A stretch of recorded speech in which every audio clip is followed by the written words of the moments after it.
Athens में एक विदूषक सुकरात Sophie, अभी उसकी बातें समाप्त नहीं हुई हैं।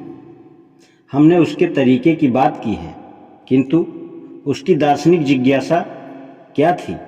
सुकरात का जीवन काल और सोफिस्ट का समय एक ही है। उन्हीं की तरह उसकी चिंता का विषय प्रकृति की शक्तियाँ न होकर समाज में मनुष्य का स्थान या भूमिका थे। जैसा कि एक रोमन दार्शनिक सिसरो ने कई सौ वर्षों बाद कहा, सुकरात दर्शन शास्त्र को आकाश से उतार कर नीचे लाया है, उसे कस्बों में स्थापित कर दिया है, उसका प्रवेश घरों में करा दिया और दार्शनिकों को बाध्य कर दिया कि दर्शन जीवन, नैतिकता, अच्छाई और बुराई की छानबीन करे। एक महत्वपूर्ण अर्थ में सुकरात सोफिस्ट से नितांत भिन्न था। वह अपने आप को एक सोफिस्ट यानी एक विद्वान या बुद्धिमान व्यक्ति नहीं मानता था। वह सोफिस्टों से इस रूप में भी भिन्न था कि वह पैसे के लिए नहीं पढ़ाता था और सुकरात स्वयं को दार्शनिक नहीं कहता था। सच्चे अर्थों में दार्शनिक शब्द का मतलब है ऐसा व्यक्ति जो प्रज्ञा, बुद्धिमत्ता से प्रेम करता है।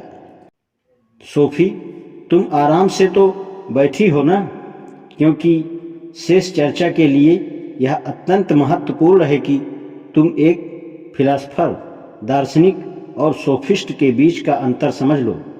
सोफिस्ट अपने लगभग बाल की खाल निकालने वाले आख्यानों के लिए पैसा लेते थे और इस प्रकार के सोफिस्ट अत्यंत पुरातन काल से आते जाते रहे हैं।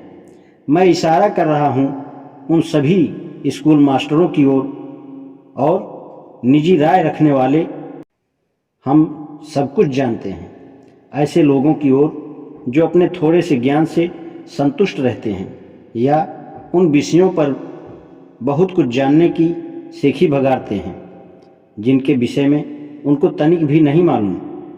तुम भी अपने युवा जीवन में संभवतः इस प्रकार के कुछ सोफिस्ट से मिली होगी। एक सच्चा दार्शनिक सोफी एक बिल्कुल भिन्न प्रकार की मछली होता है। वास्तव में बिल्कुल विपरीत एक दार्शनिक जानता है कि वास्तव में वह बहुत कम जानता है। यही कारण है कि वह निरंतर सच्ची अंतर्दृष्टि पाने के लिए प्रयास करता रहता है। सुकरात इसी प्रकार के अनुपम लोगों में से एक था। उसे यह स्पष्ट था कि वह जीवन और दुनिया के विषय में कुछ भी नहीं जानता। और अब आता है वह महत्वपूर्ण भाग। वह यह सोचकर दुखी था कि वह कितना कम जानता है। एक दार्शनिक अतः कोई ऐसा व्यक्ति होता है जो यह स्वीकार करता है कि वह बहुत सी बातों को नहीं समझता और यह न समझ पाना उसे कष्ट देता रहता है। इस अर्थ में वह अभी भी उन सब लोगों से अधिक बुद्धिमान है जो उन चीज़ों के बारे में अपने ज्ञान की डींग हाँकते हैं जिनके विषय में उन्हें कुछ नहीं आता। सबसे बुद्धिमान वह स्त्री है जो यह जानती है कि उसे कुछ नहीं आता। यही बात मैंने पहले भी कही थी। सुकरात ने स्वयं कहा था, मैं सिर्फ एक चीज़ जानता हूँ और वह है कि मैं कुछ नहीं जानता। इस कथन को याद रखना, क्योंकि यह स्वीकारोक्ति असामान्य है। यहाँ तक कि दार्शनिकों में भी इसके अलावा सार्वजनिक रूप से यह कहना स्वीकारना इतना खतरनाक है कि तुम्हारी जान जा सकती है।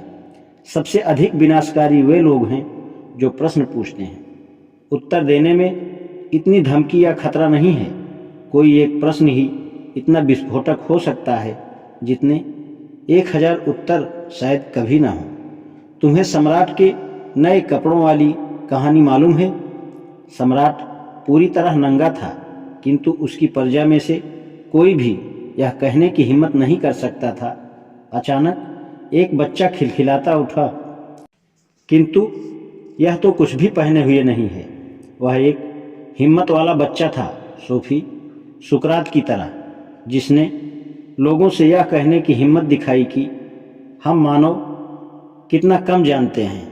बच्चों और दार्शनिकों के बीच जो समानता है उसकी चर्चा हम पहले कर चुके हैं। एकदम सापेक्ष में कहें तो मानवता के सामने ऐसे कठिन प्रश्न हैं जिनके विषय में हमारे पास कोई संतोषजनक उत्तर नहीं है। तो अब दो संभावनाएं हमारे सामने हैं। हम यह बहाना बनाकर स्वयं को और बाकी सारी दुनिया को मूर्ख बना दें कि हम जानने लायक सब चीज़ों को जानते हैं, या हम मूल मुद्दों के प्रति अपनी आंखें मूंद लें और सारी प्रगति का त्याग कर दें। इस अर्थ में मानवता विभाजित है। यदि लोगों की हम सामान्य रूप से बात करें तो वे या तो पूरी तरह आश्वस्त हैं या पूरी तरह उदासीन। दोनों ही प्रकार के लोग खरगोश की फर के बहुत नीचे इधर उधर रेंग रहे हैं। यह ताश के पत्तों को दो ढेरों में बांटने जैसा है। सोफी, आप एक ढेर में काले पत्ते रखते हैं और दूसरे ढेर में लाल पत्ते, किंतु समय समय पर उभर कर एक जोकर सामने आ जाता है जो न तो पान है, न चिड़ी है, न ईंट है और न हुक्म है। सुकरात एथेंस में ऐसा ही एक जोकर था। वह न तो आश्वस्त था और न ही उदासीन। वह तो बस इतना जानता था कि उसे कुछ नहीं मालूम और यह उसे कष्ट देता था। इसलिए वह एक दार्शनिक था। वह एक ऐसा व्यक्ति था जो हार नहीं मानता बल्कि सत्य की अपनी खोज में अथक लगा रहता। एक एथेंस वासी ने डेल्फे की देवबाड़ी से पूछा था कि एथेंस में सबसे बुद्धिमान व्यक्ति कौन है। देवबाड़ी ने उसे बतलाया कि सभी नाशवान प्राणियों में सुकरात सबसे अधिक बुद्धिमान है। जब सुकरात ने यह बात सुनी तो वह आश्चर्यचकित रह गया। यदि इस बात को हल्के रूप में प्रस्तुत किया जाए तो वह जरूर हंसा होगा। सोफी, वह सीधे उस व्यक्ति के पास गया जिसे शहर में वह और बाकी सब लोग अत्यधिक बुद्धिमान समझते थे, किंतु जब यह निकला कि यह आदमी सुकरात के कुछ प्रश्नों का संतोषजनक उत्तर न दे सका तो सुकरात ने महसूस किया कि देवबाड़ी सत्य ही कहती थी। सुकरात महसूस करता था कि हमारे ज्ञान की एक ठोस नींव होनी चाहिए। उसका विश्वास था कि ऐसी नींव मनुष्य के तर्क में समाहित है।